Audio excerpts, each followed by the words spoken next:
Hello friends, எல்லோருக்கும் வணக்கம். Welcome to young investor channel. Actually today market updates பார்த்துருப்பீங்க. Market பார்த்தீங்கன்னா இன்றைக்கி ஒரு பாசிட்டிவ் ட்ரெண்டில் தான் இருந்துச்சு. ஆனால் மார்க்கெட்டில் என்ன தான் ஒரு ட்ரெண்டுன்னு தெரில. 3 மணிக்கு முன்னாடி வரைக்கும் பார்த்தீங்கன்னா மார்க்கெட் வந்து அப்படியே ஒரு ஸ்லோ மூமெண்ட்ஸில் இருந்துச்சு. நேற்றும் அப்படி தான் மார்க்கெட் வந்து நெகட்டிவ் ட்ரெண்டில் தான் இருந்துச்சு 3 மணிக்கு முன்னாடி வர. அது நான் ரெக்கார்ட் பண்ணிவிட்டு 3 மணிக்கு அப்புறம் வந்து பார்த்தீங்கன்னா மார்க்கெட் எடுத்து பார்க்குறேன், மார்க்கெட்டு பூம் ஆயிருக்கு. நேற்று 3 மணிக்கு அப்புறம் தான் மார்க்கெட் பூம் ஆயிருக்கு. இன்றைக்கும் 3 மணிக்கு அப்புறம் தான் பார்த்தீங்கன்னா மார்க்கெட் பூம் ஆயிருக்கு. நிஃப்டி 50 25,216 பாயிண்ட்ஸ் இன்னைக்கு அந்த ரேஞ்சில் க்ளோஸ் பண்ணியிருக்காங்க. 211 points positive. Sensex 85,836 points, 666 points இன்னைக்கு ரேலியாக இருக்குது. நிஃப்டி பேங்க் 273 பாயிண்ட்ஸ் ஏற்றிருக்காங்க, 54,375 பாயிண்ட்ஸ். நிஃப்டி ஐடி பார்த்தீங்கன்னா 42,160 பாயிண்ட்ஸ், 199 பாயிண்ட்ஸ் பாசிட்டிவ் இன்னைக்கு ட்ரேட் ஆயிருக்கு. அதே மாதிரி பிஎஸ்சி ஸ்மால் கேப் வந்து 223 பாயிண்ட்ஸ் அடிச்சிருக்காங்க, 57,051 பாயிண்ட்ஸில் க்ளோஸ் பண்ணியிருக்காங்க. எஃப்ஐஎஸ் வந்து 629 கோடிக்கு நெட் பையஸாக இருந்திருக்காங்க. டிஏஎஸ் வந்து 2,405 கோடிக்கு நெட் பையஸாக இருந்திருக்காங்க. மோராட் இன்னைக்குள்ள மார்க்கெட் அப்டேட்ஸ். இன்றைக்கி என்னோட போர்ட்ஃபோலியோ பார்த்தீங்கன்னா 0.85% ரேலியாக இருக்குது, பாசிட்டிவ்ல இருந்துச்சு. உங்களோட போர்ட்ஃபோலியோ என்ன கண்டிஷன் சொல்லி கமெண்ட்டில் சொல்லுங்கள். நெக்ஸ்ட் பார்த்தீங்கன்னா இன்றைக்கி மார்க்கெட்டில் செக்மெண்ட் வைஸ் எடுத்து பார்க்கும்போது மெட்டல் ஸ்டாக்ஸ், குறிப்பாட்டு மெட்டல் இண்டெக்ஸ் நல்லா performance, cement, auto, PSC, finance, banking, PSU பேங்க்லாம் இன்றைக்கி ஒரு நல்ல performance, energy stock, consumer, service, technology இது எல்லாமே பாசிட்டிவ் இருந்துச்சு. ரியாலிட்டி, இன்ஃப்ரா, மீடியா, ஃபார்மா இந்த செக்டர்லாம் பார்த்தீங்கன்னா நெகட்டிவ்ல இருந்துச்சு. மோராட்டுன்னு இது இன்னைக்குள்ள மார்க்கெட் அப்டேட்ஸ். அது மாதிரி டாப் பெர்ஃபார்மிங் இண்டெக்ஸில் லார்ஜ் கேப்பில் பார்க்கும்போது மாருதி சுசுகி ஃபர்ஸ்ட் இருக்கிறாங்க. அவங்களோட ஸ்டாக் இன்னைக்கு 4% மேலே ரேலியாக இருக்குது. வேதாந்தா வந்து 501 ரூபாவில் க்ளோஸ் பண்ணியிருக்காங்க, 4.5% ரேலியாக இருக்குது. மதர்சன் வந்து 3.5% ரேலியாக இருக்குது. கிராசிம் இண்டஸ்ட்ரீஸும் வந்து 3.25% ரேலியாக இருக்குது. ஸோ இது இன்னைக்கு வந்து டாப் பெர்ஃபார்மன்ஸ் மார்க்கெட்டில். நெக்ஸ்ட் பார்த்தீங்கன்னா என்டிபிசி ஷேரை பற்றி கேட்குறீங்க. ஸோ என்டிபிசியை பற்றி என்ன கேட்குறீங்கன்னா, ஆக்சுவலி ஸ்டாக் ப்ரைஸ் நான் என்டிபிசியை லாஸ்ட் ப்ரைஸில் கன்சிடர் பண்ணது 340 ரூபா சம்திங்கில் வந்து லாஸ்ட் ஆர்டு நான் என்டிபிசி கன்சிடர் பண்ணேன். அதுக்கப்புறம் பார்த்தீங்கன்னா என்டிபிசி பக்கம் போகல. என்டிபிசி அதுக்கப்புறம் இன்றைக்கி ஒரு 52 ஹையை டச் பண்ணியிருக்காங்க. 437 ரூபா அந்த ரேஞ்சை வந்து இன்றைக்கி என்டிபிசி வந்திருக்கு. க்ளோசிங் வந்து 434 ரூபாவில் க்ளோஸ் பண்ணியிருக்காங்க. என்டிபிசி வந்து இப்போ இருக்க ரேஞ்சில் என்ன கேட்டால் கன்சிடர் பண்ண முடியாது. அட்லீஸ்ட் ஒரு 400 கீழே வந்துச்சு, 370 360 அந்த ரேஞ்சுக்கு வந்துச்சுன்னா பார்த்தீங்கன்னா 1-2 கன்சிடர் பண்ணலாம். ஆனால் என்டிபிசியில் நீங்கள் என்ன கேட்குறீங்கன்னா, என்டிபிசி க்ரீன் எனர்ஜியோட ஐபிஓ வர இருக்குது. ஸோ அந்த ஐபிஓ அப்ளை பண்ணுறதுக்கு வேண்டி என்டிபிசி ஷேர் ஒரு 1-2 கன்சிடர் பண்ணிவிட்டு அந்த ஐபிஓ கோட்டால் அப்ளை பண்ணலாம் அப்படின்னு சொல்லி நிறைய பேர் அதுக்கு வேண்டி என்டிபிசி 1 ஷேர் 2 ஷேர் கன்சிடர் பண்ணலாமா அப்படின்னு சொல்லி கேட்குறீங்க. ஸோ அது வந்து உங்களோட ஓன் டிசிஷன் தான். ஆனால் நீங்கள் வந்து ஷேர் ஹோல்டர்ஸ் கோட்டால் அப்ளை பண்ணாலும் சரி, ரீட்டைல் கேட்டகரியில் அப்ளை பண்ணாலும் சரி, ஹெச்என்ஐ கேட்டகரியில் அப்ளை பண்ணாலும் சரி, அது எல்லாமே பார்த்தீங்கன்னா ஐபிஓ வந்து அலாட் ஆகுறது உங்களோட லக் பேஸ் தான். இப்போ நீங்கள் வந்து ஷேர் ஹோல்டர்ஸ் கோட்டால் அப்ளை பண்ணாலும் உங்களை மாதிரி நிறைய ஷேர் ஹோல்டர்ஸ் இருப்பாங்க. ஸோ அதுலேயும் காம்படிஷன் இருக்கும். ரீட்டைல் கேட்டகரியில் அப்ளை பண்ணும்போது காம்படிஷன் இருக்கும். ஸோ மோஸ்ட் ஓவராட்டு அந்த ஐபிஓ வந்து அலாட் ஆகுறது ஃபுல் அண்ட் ஃபுல் வந்து பார்த்தீங்கன்னா லக் பேஸ் தான். நெக்ஸ்ட் பார்த்தீங்கன்னா மார்க்கெட்டில் அந்த டாடா ஸ்டீல் கண்டினியூஸ் ஒரு 3 to 4 days நல்ல ஒரு பாசிட்டிவ் ட்ரெண்டில் தான் ட்ரேட் ஆகிட்டு இருக்கு Tata steel. So Tata steel வந்து இன்றைக்கி 165 ரூபா அந்த ரேஞ்சில் க்ளோஸ் பண்ணியிருக்காங்க. இன்றைக்கி மட்டுமே 2.5% ரேலியாக இருக்குது டாடா ஸ்டீல். டாடா ஸ்டீலோட 52 வீக் ஹைனி பார்த்தோம்னா நம்ம வந்து 184 ரூபா வரைக்கும் போச்சு. ஸோ அதில் நான் ப்ராஃபிட் புக் பண்ணாமல் விட்ட ஆப்பர்ச்சுனிட்டி. ஸோ இப்போ வந்து பார்த்தீங்கன்னா மறுபடியும் அதே ரேஞ்சை வந்து இந்த டாடா ஸ்டீல் டச் பண்ணோம் அப்படின்னு சொல்லி எக்ஸ்பெக்ட் பண்ணுறோம். ஏன்னா ரீசெண்டாக இவங்க ஒரு 27,000 கோடி வந்து ஒடிசாவில் இருக்க அந்த கலிங்கா நகர் பிளானில் வந்து நாங்கள் இன்வெஸ்ட்மெண்ட் பண்ண போகிறோம் அப்படின்னு சொல்லியிருக்காங்க. அது மட்டும் இல்லாமல் யூகேல வந்து பார்த்தீங்கன்னா இப்போ ஃபார்ம் ஆகிருக்கிற நியூ கவர்மெண்ட்டும் அவங்களுக்கு அந்த 500 மில்லியன் யூரோ வந்து சப்சிடி கொடுக்குறோன்னு சொல்லியிருக்காங்க. ஸோ ஓவரால் பாசிட்டிவ் நியூஸ் வந்ததுனால வந்து பார்த்தீங்கன்னா டாடா ஸ்டீல் ஒரு நல்ல பெர்ஃபார்மன்ஸ் கொடுக்குது. இனி வந்து ரிசல்ட்ஸும் வர இருக்குது. ஸோ அந்த ரிசல்ட்ஸை பேஸ் பண்ணி இந்த நல்ல ரிசல்ட்ஸ் போஸ்ட் பண்ணியிருந்தாங்கன்னா இந்த டாடா ஸ்டீலோட ஸ்டாக் பெர்ஃபார்மன்ஸ் இன்னும் இன்க்ரீஸ் ஆக வாய்ப்புகள் இருக்குது. மோராட் இது வந்து பார்த்தீங்கன்னா டாடா ஸ்டீலை பொறுத்த வரைக்கும் அப்டேட்டு. நெக்ஸ்ட் வந்து பார்த்தீங்கன்னா இந்த மன்பா ஃபினான்ஸ் ஐபிஓ பற்றி அலாட்மெண்ட் இஷ்யூ பற்றி கேட்டிருந்தீங்க. ஸோ அந்த லிங்க் வந்து பார்த்தீங்கன்னா நான் டெலகிராம் குரூப்பில் ஷேர் பண்ணியிருக்கேன். அந்த அலாட்மெண்ட் லிங்க், அந்த லிங்கில் போய் நீங்கள் வந்து பார்க்கலாம் ஐபிஓ நமக்கு அலாட் ஆயிருக்கு அப்படின்னு சொல்லி. அந்த லிங்கை கிளிக் பண்ணிங்கன்னா சில ப்ரொசீஜர் கேட்கும். ஸோ அதில் அந்த மன்பா ஃபினான்ஸை வந்து செலக்ட் பண்ணிவிட்டு உங்களோட பேன் டீட்டெயில்ஸ் கொடுக்கணும். அப்புறம் அந்த ஐபிஓட அப்ளிகேஷன் நம்பர் போட்டுட்டு I am not a robot அந்த செக் பாக்ஸ் வந்து பார்த்தீங்கன்னா கிளிக் பண்ணி கீழே சப்மிட் பட்டன் கொடுத்தீங்கன்னா அந்த ஐபிஓ வந்து உங்களுக்கு அலாட் ஆயிருக்கா இல்லையான்னு தெரிய வரும். ஸோ இந்த மன்பா ஃபினான்ஸ் ஐபிஓ பற்றி கேட்டீங்க. ஸோ லிங்க் வந்து பார்த்தீங்கன்னா டெலகிராம் குரூப்லேயும் போட்டிருக்கேன். வேணா அந்த லிங்க் வந்து டிஸ்கிரிப்ஷன்லேயும் கொடுக்குறேன். ஸோ மோராட் இது வந்து அந்த ஐபிஓ நீங்கள் கேட்டது குறித்தான அப்டேட்டு. நெக்ஸ்ட் பார்த்தீங்கன்னா இன்ஃபோசிஸை பொறுத்த வரைக்கும் அப்டேட்டு. ஸோ இன்ஃபோசிஸோட ஷேர் ப்ரைஸ் இன்னைக்கு கரெக்டாக 1,900 ரூபா அந்த ரேஞ்சில் க்ளோஸ் பண்ணியிருக்காங்க. ஸோ நம்மளோட லாஸ்ட் கன்சிடரேஷன் இன்ஃபோசிஸில் 1,200 ரூபா. ஸோ அந்த ரேஞ்சில் வந்து பார்த்தீங்கன்னா கிட்டத்தட்ட ஒரு 700 ரூபா ப்ராஃபிட்டில் தான் இன்ஃபோசிஸில் இருக்கும் ஒரு ஷேருக்கு மட்டுமே. இன்ஃபோசிஸோட ஷேர் ஹோல்டர்ஸ்க்கு ஒரு அப்டேட் வந்திருக்கு. அதாவது 2000 வருஷத்துலேருந்து நீங்கள் அந்த ஷேர் ஹோல்ட் பண்ணுறீங்கன்னா அந்த 24 வருஷத்தில் உங்களுக்கு டிவிடெண்ட் ஆட்டை மட்டும் ஒரு ஷேருக்கு வந்து 641 ரூபா வந்து கிடச்சிருக்கு. ஸோ இவங்க வந்து பார்க்கும்போது இந்த வருஷத்தில் மட்டுமே இப்போ வந்து அக்டோபர் 17ஆம் தேதி பார்த்தீங்கன்னா அடுத்த ஒரு இன்ட்ரீம் டிவிடெண்ட் அனௌன்ஸ் பண்ண இருக்காங்க. உங்களோட ஃபினான்ஷியல் 25 Q2 ரிசல்ட்ஸ் சமயத்தில் வந்து அக்டோபர் 17ஆம் தேதி டிவிடெண்ட் அனௌன்ஸ் பண்ண இருக்காங்க. அடுத்தது வந்து பார்க்கும்போது ஃபினான்ஷியல் 25ல வந்து இப்போ டிவிடெண்ட் கொடுக்குறாங்க. இந்த வருஷத்தில் மட்டுமே பார்த்தீங்கன்னா 28 ரூபா அவங்க டோட்டலாக டிவிடெண்ட் பே பண்ணியிருக்காங்க. ஒரு 20 ரூபா, அடுத்தது ஒரு 8 ரூபா வந்து கொடுத்துருந்தாங்க 2024. டோட்டலாட்டு 28 ரூபா. 2023ல் 18 ரூபா கொடுத்துருக்காங்க டிவிடெண்டு. அடுத்தது பார்க்கும்போது இவங்க போனஸ் ஷேராக இஷ்யூ பண்ணியிருக்காங்க 2014, 15, 18 இந்த சமயத்தில் வந்து 1:1 ரேஷியோவில் வந்து பார்த்தீங்கன்னா இவங்க போனஸை வந்து ஷேர் ஹோல்டர்ஸ்க்கு இஷ்யூ பண்ணியிருக்காங்க. அடுத்தது பைபேக்னு பார்க்கும்போது 2017ல் 1150 ரூபா பெர் ஷேர் வச்சு பார்த்தீங்கன்னா பைபேக் அனௌன்ஸ் பண்ணியிருக்காங்க. அது வந்து 13,000 கோடி ரீபர்ச்சேஸ் பிளான் அந்த சமயத்தில் பைபேக் வந்திருக்காங்க. ஸோ இந்த ஷேர் இந்த வருஷத்தில் மட்டுமே 22% வந்து பார்த்தீங்கன்னா ரேலி இருக்குது. ஸோ மோராட் இது இன்ஃபோசிஸை பொறுத்த வரைக்கும் அப்டேட்டு நீங்கள் 2000வது வருஷத்துலேருந்து இந்த ஸ்டாக் வந்து ஹோல்ட் பண்ணியிருந்தீங்கன்னா 24 வருஷத்தில் பார்த்தீங்கன்னா உங்களுக்கு டிவிடெண்ட் ஆட்டு மட்டுமே ஒரு ஷேருக்கு வந்து 641 ரூபா கிடச்சிருக்கு. மோராட் இது வந்து இன்ஃபோசிஸை பொறுத்த வரைக்கும் அப்டேட்டு. நெக்ஸ்ட் பார்த்தீங்கன்னா ஆசெஞ்சரில் வந்து அப்டேட்டு. ஆசெஞ்சர் வந்து ஒரு $4 billion பைபேக் வந்து பார்த்தீங்கன்னா அனௌன்ஸ் பண்ணியிருக்காங்க. ஸோ அது மட்டும் இல்லாமல் ஃபினான்ஷியல் 25க்கான அவங்களோட ரெவன்யூ கைடன்ஸ் வந்து 3 to 6% ஆட்டி இருக்கும் அப்படின்னு சொல்லி இன்க்ரீஸ் பண்ணியிருக்காங்க. ஏன்னா இந்த இன்ட்ரெஸ்ட் ரேட் கட்டெல்லாம் பார்த்தீங்கன்னா பேஸ் பண்ணி தான் சொல்கிறாங்க. ஸோ ஆசெஞ்சரோட அந்த நியூஸை வச்சு பார்த்தீங்கன்னா நாளைக்கு நம்மளோட மார்க்கெட்டில் ஐடி கம்பெனிஸில் என்ன பெர்ஃபார்மன்ஸில் இருக்குன்னு சொல்லி வெயிட் பண்ணி தான் பார்க்கணும். அது மட்டும் இல்லாமல் இவங்க வந்து ஆர்டிஃபிஷியல் இன்டெலிஜென்ஸ்லேயும் வந்து ஃபுல் அண்ட் ஃபுல் ஃபோக்கஸ் பண்ணுறாங்க. ஸோ இந்த $4 billion வந்து ஷேர் பைபேக் வந்து அனௌன்ஸ் பண்ணியிருக்காங்க. ரெவன்யூ கைடன்ஸும் பார்த்தீங்கன்னா இன்க்ரீஸ் பண்ணியிருக்காங்க. இது வந்து ஆசெஞ்சரை பொறுத்த வரைக்கும் அப்டேட்டு. நாளைக்கு மார்க்கெட்டில் ஐடி கம்பெனிஸ் எல்லாம் நல்ல பெர்ஃபார்மன்ஸ் கொடுக்குதா அப்படின்னு சொல்லி நம்ம வெயிட் பண்ணி பார்க்கலாம். நெக்ஸ்ட் பார்த்தீங்கன்னா வருண் பிவரேஜஸ் இந்த ஷேரை பற்றி நிறைய பேர் கேட்டிருக்கீங்க. ஸோ 626 ரூபா இருக்குது. ரீசெண்டாக போனஸ் ப்ளஸ் டிவிடெண்ட் எல்லாமே உங்களுக்கு கிடச்சிருக்கும். ஸோ இப்போதைக்கு வருண் பிவரேஜஸ் பக்கத்தில் போக முடியாது. ப்ரைஸ் ரேனிங்ஸ் வந்து 80 மேலே இருக்குது. ப்ரைஸ் டு புக் வந்து 23 இருக்குது. ஸோ இப்போதைக்கு பக்கத்தில் போக முடியாது. ஆல்ரெடி கன்சிடர் பண்ணியிருந்தவங்களுக்கு போனஸ் கிடச்சிருக்கும், டிவிடெண்டும் கிடச்சிருக்கும். ஸோ அதை வச்சுட்டு பேசாமல் இருக்கலாம். இப்போதைக்கு உள்ள என்ட்ரி கொடுத்தோன்னு பார்த்தீங்கன்னா வேல்யூஷன் ஹையில் இருக்க சமயத்தில் உள்ள என்ட்ரி கொடுத்தோன்னா அது நமக்கு தான் ரிஸ்க்கு. ஸோ மோராட் இது வந்து வருண் பிவரேஜஸை பொறுத்த வரைக்கும் அப்டேட்டு. அடுத்து பார்த்தீங்கன்னா கல்யாண் ஜுவல்லர்ஸ். இன்னைக்கு கல்யாண் ஜுவல்லர்ஸோட ஷேர் ப்ரைஸ் வந்து 5% டவுன் ஆயிருந்துச்சு. மார்க்கெட்டில் 716 ரூபா அந்த ரேஞ்சில் ட்ரேட் ஆகிட்டு இருந்துச்சு. கோல்டோட விலையை உச்சத்தில் போயிட்டு நேரம் அந்த சமயத்தில் அந்த கோல்டு ஸ்டாக் வந்து பார்த்தீங்கன்னா போட்டு பொழந்து கட்டியிருக்காங்க கல்யாண் ஜுவல்லர்ஸ். இன்னைக்கு மட்டுமே 5% காலி, 716 ரூபா அந்த ரேஞ்சில் ட்ரேட் ஆகிட்டு இருந்துச்சு. அதே சமயத்தில் மார்க்கெட்டில் பார்க்கும்போது இவங்க தங்கமெல்லாம் 1.5% நெகட்டிவ்ல இருந்துச்சு. பிசி ஜுவல்லர்ஸ் வந்து 4% மேலே ரேலியாக இருந்துச்சு. பிசி ஜுவல்லர்ஸ் 161 ரூபா அந்த ரேஞ்சில் ட்ரேட் ஆகிட்டு இருந்துச்சு கோல்டு ஸ்டாக்ஸில் பார்க்கும்போது. பிசி ஜுவல்லர்ஸை இப்போ வந்து பார்த்து டிஸ்கஸ் பண்ணுங்கன்னு கேட்குறீங்க. அது வந்து ஓவர் வேல்யூட் ஸ்டாக். இப்போதைக்கு அது பக்கத்தில் போக முடியாது. ஸோ இப்போதைக்கு பிசி ஜுவல்லர்ஸ்லாம் அவாய்ட் பண்ணதான் நல்லதுங்கிறது என்னோட ஒப்பீனியன்.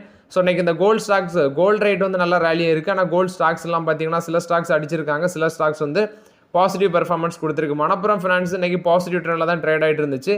நேற்று பெரிய அளவில் பாசிட்டிவ் ட்ரெண்ட் இல்லைன்னு நினைக்கிறேன். நேற்று வந்து பார்த்தீங்கன்னா அவங்களோட சப்சிடரியோட ஐபிஓ வந்து போஸ்ட்போன் பண்ணுறாங்க அப்படின்னு சொல்லி நியூஸ் வந்துருந்துச்சு. பட் அது பெரிய அளவில் மார்க்கெட்டில் இது மணப்புரம் ஃபினான்ஸில் இம்பாக்ட் ஆகலை. நெக்ஸ்ட் பார்த்தீங்கன்னா இன்றைக்கி 2 ஆட்டோமோட்டர் ஸ்டாக்ஸ், ஒன்று டாடா மோட்டர்ஸ், இன்னொன்று மாருதி சுசுகியோட ஸ்டாக் 4% மேலே ரேலி இருந்துச்சு. ஸோ அவங்க வந்து அவங்களோட மாருதி சுசுகி ஸ்விஃப்ட் டிசைரோட நியூ அந்த காரோட டீசர் அன்னைக்கு ரிலீஸ் பண்ணியிருந்தாங்க. ஸோ மாருதி சுசுகி இன்றைக்கி ஒரு நல்ல பெர்ஃபார்மன்ஸ் மார்க்கெட்டில் கொடுத்துருக்கு. அது மாதிரி தான் டாடா மோட்டர்ஸும் இன்றைக்கி 994 ரூபா வரைக்கும் பேருக்கு 3% வந்து பாசிட்டிவ் ட்ரெண்டு. 993 ரூபாவில் க்ளோஸ் பண்ணியிருக்காங்க டாடா மோட்டர்ஸ் வந்து பார்த்தீங்கன்னா ஒரு 500 மில்லியன் யூரோ வந்து அவங்களோட யூகே பிளானில் வந்து இன்வெஸ்ட்மெண்ட் பண்ணுறாங்க. ஹேல்வுட் பிளானில் வந்து இன்வெஸ்ட்மெண்ட் பண்ணுறாங்க. இந்த எலக்ட்ரிக் எஸ்யூவி கார்ஸ் வந்து மேனுஃபேக்சர் பண்ணுறதுக்கு அந்த நியூஸை பேஸ் பண்ணி இன்றைக்கி டாடா மோட்டர்ஸ் ரேலியாக இருக்குது. ஸோ நேற்று கன்சிடர் பண்ணியிருந்தால் கூட டாடா மோட்டர்ஸில் வந்து பார்த்தீங்கன்னா இன்றைக்கி ஒரு ஷேரில் வந்து 30 ரூபா ரேலியாக இருக்குது. மோராட் இது வந்து டாடா மோட்டர்ஸை பொறுத்த வரைக்கும் update. Next NTPC green energy limited பார்த்தீங்கன்னா ஒரு ஜாயிண்ட் வெஞ்சர் அக்ரிமெண்ட்டில் சைன் பண்ணியிருக்காங்க. யார் கூடனா Mahatma fuel energy, renewable energy and infrastructure technology limited இவங்களுக்கு கூட தான் அந்த ஜாயிண்ட் வெஞ்சர் அக்ரிமெண்ட் சைன் பண்ணியிருக்காங்க. எதுக்குன்னா 10 GW ஆஃப் ரினோபிள் எனர்ஜி பார்க்ஸ் வந்து செட்டப் பண்ணுறதுக்கு வேண்டி தான் இந்த ஜாயிண்ட் வெஞ்சர் அப்படின்னு சொல்கிறாங்க. மோராட் இது வந்து NTPC கிரீன் எனர்ஜி கொடுத்த அப்டேட்டு. நெக்ஸ்ட் இந்தியாவோட கோல் டிமாண்டை பேஸ் பண்ணி இந்தியாவோட கோல் இம்போர்ட் பார்த்தீங்கன்னா 90.5 மில்லியன் டன்ஸாக இருக்குது அப்படின்னு சொல்லியிருக்காங்க நம்ம இம்போர்ட் பண்ணது. ஸோ 0.9% வந்து இன்க்ரீஸ் ஆயிருக்கு. அதே சேம் பீரியட் லாஸ்ட் ஃபிசிக்கல் இயரில் பார்க்கும்போது நம்ம வந்து 89.68 மில்லியன் டன்ஸ் வந்து இம்போர்ட் பண்ணியிருக்கோம். ஸோ அதை பேஸ் பண்ணும்போது 0.9% பார்த்தீங்கன்னா இம்போர்ட் வந்து இன்க்ரீஸ் ஆயிருக்கு. அது மட்டும் இல்லாமல் அந்த பவர் டிமாண்டோட க்ரோத் வந்து 10.18% க்ரோத் ஆயிருக்கு. அந்த நம்ம கோல் பேஸில் யூஸ் பண்ணுற பவர் ஜென்ரேஷன் வந்து 10.18% க்ரோத் ஆயிருக்குன்னு சொல்லியிருக்காங்க. பவர் டிமாண்டும் மேலே வந்து பார்த்தீங்கன்னா அந்த வருஷம் 250 ஜிகாவாட் ஒரு பீக் டிமாண்டை வந்து டச் பண்ணியிருக்கு பவர் டிமாண்டு. ஸோ மோராட் இது வந்து கோல்டு இம்போர்ட்டை பொறுத்த வரைக்கும் அப்டேட்டு. ரிலையன்ஸ் இண்டஸ்ட்ரீஸில் வந்து அப்டேட். ரிலையன்ஸ் இண்டஸ்ட்ரீஸோட ஆனந்தமானி பார்த்தீங்கன்னா ஜியோ பிபி அதோட 500வது இவி சார்ஜிங் ஸ்டேஷன் வந்து ஓப்பன் பண்ணியிருக்காங்க. ஸோ இந்த ஜியோ பிபிங்கிறது ஒரு ஜாயின்ட் வெஞ்சூரில் தான் ரன் பண்ணுறாங்க. ரிலையன்ஸ் இண்டஸ்ட்ரீஸும் குளோபல் எனர்ஜி ஜெயிண்டாக இருக்கிற பிபிஓ இவங்க 2 பேரும் சேர்ந்து தான் ஜியோ பிபி அப்படிங்கிற ஒரு கம்பெனி ரன் பண்ணுறாங்க. ஸோ இதை வந்து இன்னைக்கு ரிலையன்ஸ் இண்டஸ்ட்ரீஸோட ஆனந்தமானியும் முரே ஆக்கினோ கிளாஸ் அது அந்த பிபியோட சிஓ இருக்கிறாரு. இவங்க 2 பேரும் சேர்ந்து தான் இதை இனாகிரேட் பண்ணியிருக்காங்க. இந்த Jio BP pulse EV charging ஸ்டேஷனோட 500வது இவி சார்ஜிங் வந்து பார்த்தீங்கன்னா இவங்க இனாகிரேட் பண்ணியிருக்காங்க. ஸோ அது மட்டும் இல்லாமல் இந்த வருஷத்தில் மட்டும் இவங்க வந்து 1300 இவி சார்ஜிங் ஸ்டேஷன்லேருந்து அதை வந்து 5000 மட்டும் எக்ஸ்பாண்ட் பண்ணியிருக்காங்க இந்த ஜியோ பிபி. மோராட் இது வந்து பார்த்தீங்கன்னா ரிலையன்ஸ் இண்டஸ்ட்ரீஸில் வந்து ஓவரால் பாசிட்டிவ் அப்டேட் பார்க்கப்படுது. இவங்க அந்த இவி சார்ஜிங் நெட்வொர்க்கை வந்து எக்ஸ்பேண்ட் பண்ணிட்டு வராங்க. ஸோ இவங்க ஒரு ஜாயிண்ட் வெஞ்சூர் பேசிஸில் தான் ரன் பண்ணுறாங்க. ஒன்று ரிலையன்ஸ் இண்டஸ்ட்ரீஸ், இன்னொன்று வந்து பிபி. அந்த ஜாயிண்ட் வெஞ்சூரில் ஜியோ பிபி அப்படிங்கிற நேமில் வச்சு ரன் பண்ணுறாங்க. நெக்ஸ்ட் டாடா எலக்ட்ரானிக்ஸும் தைவான் பேஸ்டு பிஎஸ்எம்சி இவங்க 2 பேரும் சேர்ந்து வந்து பார்த்தீங்கன்னா இந்தியாவில் குஜராத்தில் ஒரு ஃபஸ்ட்டு சிப் ஃபேக்ட்ரி வந்து செட்டப் பண்ண இருக்கிறாங்க. ஸோ ஃபேப்னு சொல்லுவாங்க. ஸோ அது மூலமாட்டு 20,000 பேருக்கு டேரக்டாட்டும் இன்டைரக்ட் ஸ்கில் ஜாப்ஸும் கிடைக்கும் அப்படின்னு சொல்கிறாங்க. ஸோ இதோட இன்வெஸ்ட்மெண்ட் வந்து $11 பில்லியன் 91,000 கோடி வருது. ஸோ இது வந்து பார்த்தீங்கன்னா ஒரு அக்ரிமெண்ட் 2 பேருமே சேர்ந்து போடுறாங்க. ஸோ ஒரு பெர் மந்த்துக்கு வந்து 50,000 வேஃபர்ஸ் வந்து இந்த ஃபீல்ட்லேருந்து இந்த மேனுஃபேக்சரிங் ஃபெசிலிட்டிலேருந்து மேனுஃபேக்சர் பண்ணலாம் அப்படின்னு சொல்கிறாங்க. இது வந்து டாடா எலக்ட்ரானிக்ஸும் Taiwan based power chip semiconductor manufacturing corporation இவங்க 2 பேரும் சேர்ந்து தான் குஜராத்தில் தால்கிரா அப்படிங்கிற இடத்துல வந்து பார்த்தீங்கன்னா இந்த மேனுஃபேக்சரிங் பிளான் போடுறாங்க. மோராட் இது வந்து டாடா எலக்ட்ரானிக்ஸை பொறுத்த வரைக்கும் ஒரு பாசிட்டிவ் அப்டேட்டு. நெக்ஸ்ட் பார்த்தீங்கன்னா ஆயில் இந்தியா கொடுத்த அப்டேட்டு. ஆயில் இந்தியா வந்து நாகாலாந்தில் வந்து அவங்களோட ப்ரொடக்ஷனை அந்த ஆயில் வெல் ட்ரில்லை வந்து பார்த்தீங்கன்னா மறுபடியும் ப்ரொடக்ஷனை வந்து ஸ்டார்ட் பண்ணுறதுக்கு நாகாலாந்து கவர்மெண்ட் கூட பேச்சுவார்த்தையில் இருக்கிறாங்க அப்படின்னு சொல்கிறாங்க. ஸோ ஆல்ரெடி வந்து இவங்களுக்கு பார்த்தீங்கன்னா ஓப்பன் ஏக்கரேஜ் லைசன்சிங் பாலிசியில் வந்து ஆயில் இந்தியாவுக்கு ஒரு 30 பிளாக்ஸ் வந்து இருக்குன்னு சொல்கிறாங்க அந்த நாகாலாந்து அந்த ஏரியாவில். ஸோ இது வந்து இந்த அசாமோ நாகாலாந்து பார்டர் சமயத்தில் அந்த ரேஞ்சில் வர்றதுனால ஒரு 3000 ஸ்கொயர் கிலோமீட்டர் ஏரியாவில் வர்றதுனால இவங்க வந்து அசாம் நாகாலாந்து கவர்மெண்ட் 2 பேருமே கூட வந்து பார்த்தீங்கன்னா பேச்சுவார்த்தையில் இருக்கிறாங்கன்னு சொல்கிறாங்க. அது மட்டும் இல்லாமல் பார்த்தீங்கன்னா சென்ட்ரல் கவர்மெண்ட் கூட ஒரு பேச்சுவார்த்தையில் இருக்கிறாங்க. எதுக்குன்னா இவங்களோட சென்ட்ரல் ஆஃப்ரிக்காவில் வந்து கேபோன் அப்படிங்கிற இடத்துலையும் ஆயில் ப்ரொடக்ஷன் வந்து கமெண்ட்ஸ் பண்ண இருக்கிறாங்க. ஸோ அது வந்து 4th கம்மிங் ஃபிசிக்கல் இயரில் அதுவும் ஸ்டார்ட் பண்ணுவாங்க அப்படின்னு சொல்கிறாங்க. இது வந்து ஆயில் இந்தியாவில் வந்து ஓவரால் அப்டேட்ஸு. நெக்ஸ்ட் மஹேந்திராவும் வால்சோகனும் பார்த்தீங்கன்னா பார்ட்னர்ஷிப்பில் வரதுக்கு பேச்சுவார்த்தையில் இருக்கிறாங்கன்னு சொல்கிறாங்க. ஸோ இவங்க வந்து பார்த்தீங்கன்னா ஃபியூச்சர் பிளாட்ஃபார்ம்ஸில் இன்வெஸ்ட்மெண்ட் பண்ணுறது சம்மந்தமாக தான் பேச்சுவார்த்தையில் இருக்கிறாங்கன்னு சொல்கிறாங்க. ஸோ கேஷ் டிரான்சாக்ஷனை வந்து அவாய்ட் பண்ணுறாங்க இந்த பார்ட்னர்ஷிப்பில் அப்படின்னு சொல்கிறாங்க. ஸோ இது மோராட் வந்து பார்த்தீங்கன்னா மஹேந்திராவும் வால்சோகனை பொறுத்த வரைக்கும் அப்டேட். ஆல்ரெடி இவங்க வால்சோகனில் வந்து ஸ்கோடா ஆட்டோ வால்சோகனில் வந்து மஹேந்திரா ஒரு 50% ஸ்டேக்கை வாங்க போகிறாங்க அப்படின்னு நியூஸ் வந்துருந்துச்சு. ஸோ இப்போ நாங்கள் கேஷ் டிரான்சாக்ஷன் இது கைவிட்டுட்டு இந்த ஃபியூச்சர் இதில் வந்து பார்த்தீங்கன்னா அதாவது ஃபியூச்சரில் வந்து ஃபியூச்சர் பிளாட்ஃபார்மில் வந்து இன்வெஸ்ட்மெண்ட் பண்ண இருக்கிறோம் அப்படின்னு மஹேந்திரா அப்டேட் கொடுக்குறாங்க.